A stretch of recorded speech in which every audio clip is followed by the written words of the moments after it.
Lia Finocchiaro, you keep saying house break-ins are up 52%. Where does that figure come from? So that's when you go back to the 15-16 and compare it going forward.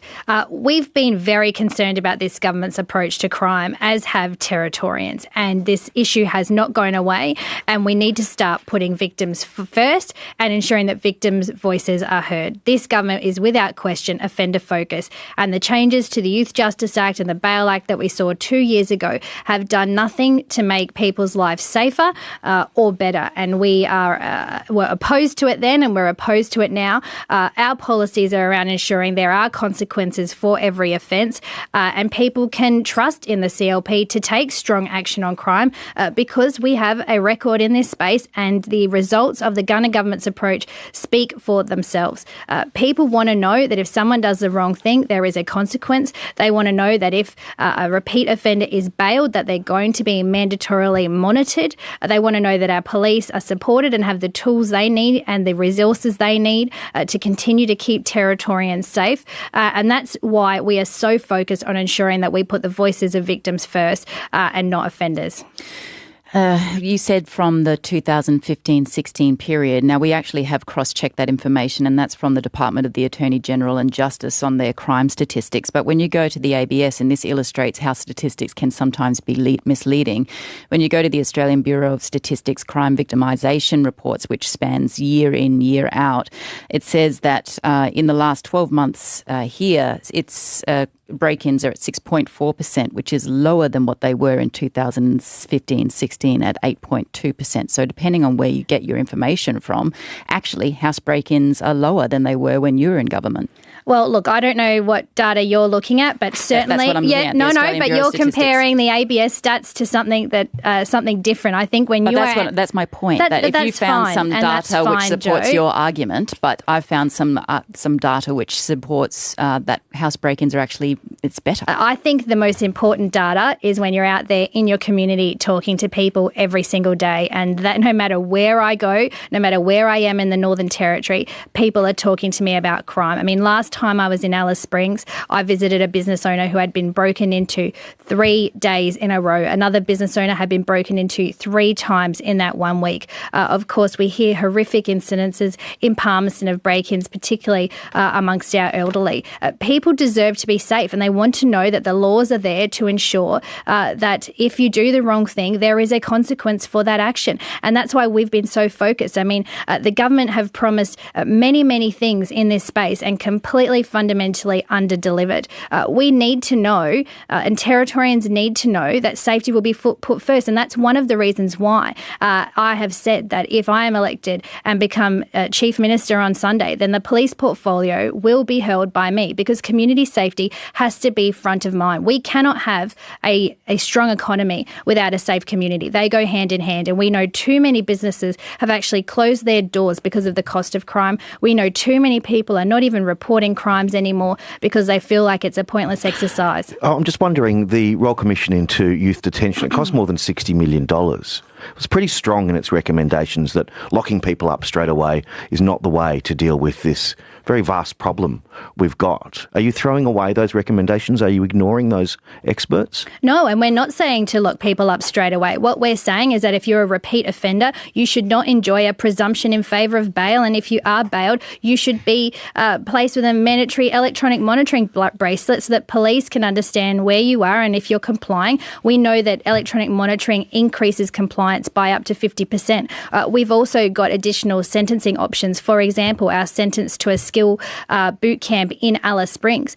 This is an opportunity for young people to engage in real skills training, vocational education and training, and pathways into employment following that period of time served in that sentence to a skills program, much like or a similar program to sentence to a job in the adult correctional space.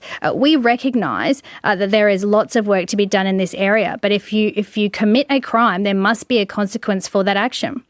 I should point out as well that looking at the Australian Bureau of Statistics data, it also shows that the Northern Territory has a much higher rate of reporting crime than anywhere else in Australia. But I want to start this morning with a story that has captured the public's attention in recent days, that the alleged offender accused of assaulting a 2-month-old baby in Alice Springs late last year was granted bail to attend his grandfather's funeral before fleeing custody. He was arrested the next day and has since been charged with a breach of bail. Also last week, a 17-year-old boy allegedly stabbed 2 women, his partner and his cousin, in Yuendamu. He too was out on bail for previous offences. The CLP government was elected on a platform of tackling community safety, and changes to bail laws were a significant part of this platform.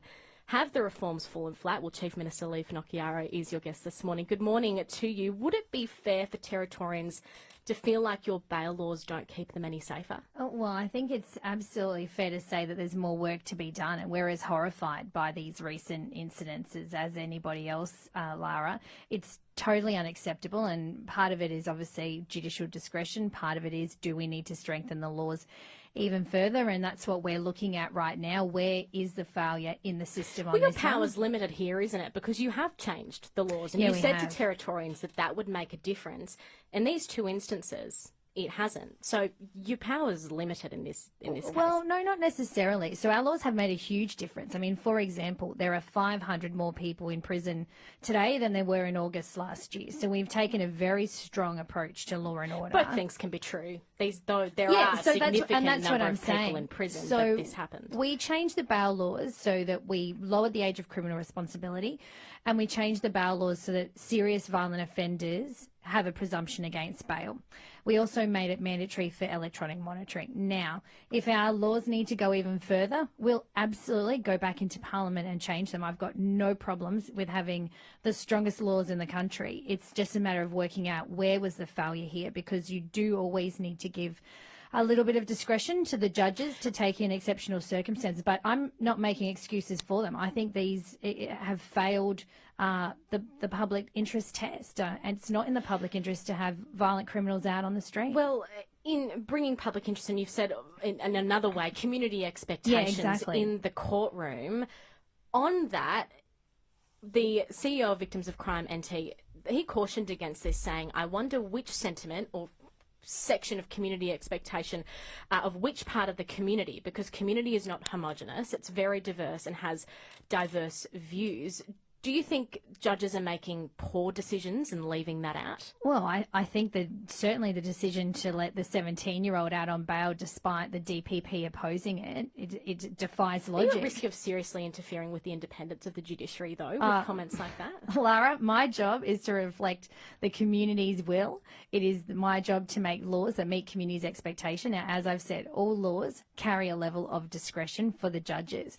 But I'm well within my rights to say, just like everyone else, that it fails to meet community expectation, and ultimately it's people are just outraged by it, and judges need to understand that community will have views on their decisions, and they're the ones making the decisions. They've got to stand by it. Well, let's talk about this. In particular, the instance with this 17-year-old who was bailed to 𝙲𝙻𝙸𝙿 under very strict bail conditions to attend his grandfather's funeral. I think those are those circumstances, that discretion that you're talking about.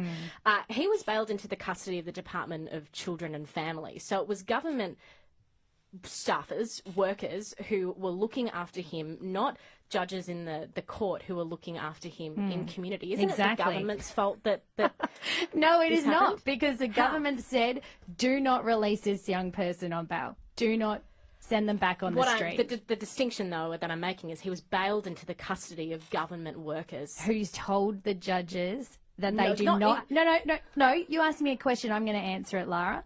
The government said to the judge, we cannot look after this young person if you bail them to us. And the judge still did it. So, yes, there's been an absolute failure, and we're investigating that. But at the end of the day, we will just continue to strengthen the laws until the outcomes we're getting meet community expectation. In the case of this person, the Supreme Court Justice has copped intense online vitriol as a result of this. Is it okay that she's taking the fall for what was a failure of a government department? Well, I don't accept that at all. She made the decision, Lara. She could have opposed, she could have denied bail, and we would not be having this conversation. And you maintain that you're respecting the independence and apart from the judiciary in this instance? Well, absolutely. Let's move on. Out of